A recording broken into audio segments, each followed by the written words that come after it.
جی بالکل، ملک بھر کی طرح ٹنڈو محمد خان میں بھی گرمی کی شدت میں اضافہ ہوتا جا رہا ہے۔ ٹنڈو محمد خان میں گرمی کی شدت میں اضافہ ہوتے ہی ٹھنڈے مشروبات اور برف کی قیمتوں میں اضافہ ہو گیا ہے، جبکہ شہری گرمیوں سے بچنے کے لیے ٹھنڈے مشروبات کا استعمال کر رہے ہیں اور اپنے جسم پر پانی ڈال کر بھی گرمی کی شدت کو کم کیا جا رہا ہے، تو دوسری جانب جانور بھی اور چرند پرند بھی گرمیوں کی شدت کو محسوس کرتے ہوئے پانی کا استعمال کر رہے ہیں اور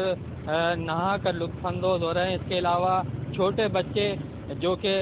چھوٹی نہروں پر نہا کر گرمی کی شدت کو کم کر رہے ہیں۔ دوسری جانب ہیسکو کی جانب سے گرمی کی شدت میں اضافہ ہوتے ہی لوڈ شیڈنگ کے دورانیے میں بھی اضافہ کر دیا گیا ہے اور روزانہ 14 سے 16 گھنٹے تک کی بجلی کی غیر اعلانیہ لوڈ شیڈنگ کی جا رہی ہے، جس کے باعث نہ صرف